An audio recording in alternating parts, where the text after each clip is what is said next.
읽어주는 교과 첫째 날 4월 9일 일요일 은혜가 가득한 소망의 책. 성경의 마지막 책 요한계시록을 생각할 때 하나님의 은혜를 생각하는 사람은 많지 않다.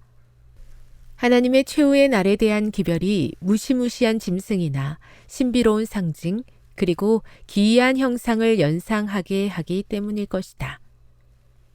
요한계시록은 많은 이들에게 확신을 주는 만큼이나 또 많은 이들을 두렵게 하는데 그것은 매우 안타까운 일이다. 왜냐하면 요한계시록은 은혜가 충만하고 소망으로 가득 차 있기 때문이다. 즉, 무서운 짐승들, 박해의 경고, 그리고 앞에 놓인 어려운 시기 속에서도 하나님은 여전히 우리에게 당신의 구원 가운데서 기뻐할 이유를 주신다. 요한계시록 1장 1에서 3절과 14장 6절을 읽어보라. 이 구절들은 요한계시록만 아니라 영원한 복음에 대해서 어떻게 말하고 있는가? 요한계시록은 온전히 예수님에 관한 것이다. 요한계시록은 당신의 백성에게 주시는 예수님의 기별이며 마지막 날에 그분의 교회에 더 특별하게 적용된다. 요한계시록은 은혜로 가득 찬 마지막 때의 소망에 대한 기별이다. 책 전반에 걸쳐 그리스도는 죽임을 당한 어린 양으로 묘사되며 계시된 진리를 읽고 이해하고 그것을 지키는 자에게 축복이 약속되어 있다. 요한계시록 1장 5, 6절에 따르면 예수님은 우리를 사랑하사 그의 피로 우리 죄에서 우리를 해방하시고 그의 아버지 하나님을 위하여 우리를 나라와 제사장으로 삼으신 분이시다. 그리스도 안에서 우리는 용서받았다. 은혜는 우리의 과거를 용서하고 현재의 능력을 더해주며 미래에 대한 소망을 준다. 즉, 그리스도 안에서 우리는 죄의 형벌과 권세에서 구원받았고 머지않아 죄의 존재 자체로부터 해방되게 될 것이다. 이것이 성경의 마지막 책인 요한계시록의 기별이다. 그것은 또한 긴급한 소식으로 그 첫 장면에 영원한 복음을 가지고 하늘 한가운데를 빠르게 날아가는 천사가 등장한다.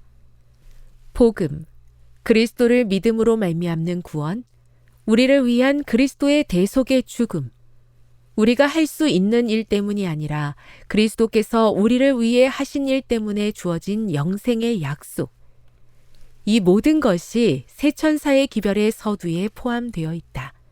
확실히 그렇다. 새 천사의 기별이 부서지고 고통받는 존재인 우리를 위한 소망과 약속으로 가득 찬 은혜가 충만한 기별이라는 것에 의심할 여지가 전혀 없다. 교훈입니다. 계시록은 무서운 짐승과 박해에 관한 책이 아니라 그 가운데 우리를 구하는 은혜와 소망의 예수님에 대한 책이며 이는 영원한 복음으로 잘 나타난다. 묵상. 우리가 요한계시록을 보면서 짐승과 마지막 날에 대한 경고에만 초점을 맞추었다면 왜 이 책이 은혜가 가득한 책이라는 사실을 생각하지 못했을까요? 적용. 마지막 날에 대한 경고를 잊지 않으면서 영원한 복음인 예수님의 십자가의 사랑을 어떻게 조화롭게 생각할 수 있을지 생각해 보십시오. 영감의 교훈입니다. 계시록은 현재와 장래의 행복을 위한 그리스도의 증언. 그리스도의 증언, 가장 엄숙한 특징을 가진 증언이 세상에 증거되어야 한다. 요한계시록 전체를 통하여 가장 귀하고 고상한 약속들이 있고 그리고 거기에는 가장 두렵고 엄숙한 의미를 가진 경고들이 있다. 진리의 지식을 가지고 있노라고 공언하는 자들이 그리스도께서 요한에게 주신 증언을 읽지 않을 것인가? 여기에는 아무런 억측도 없고 과학적인 기만도 없다. 여기에는 우리의 현재와 장래의 행복에 관한 진리들이 있다. 교회 증언 8권 302. 때로는 지치고 넘어져 소망을 기억하지 못할 때가 많습니다. 어려운 시기가 가까이에 있는 것 같습니다.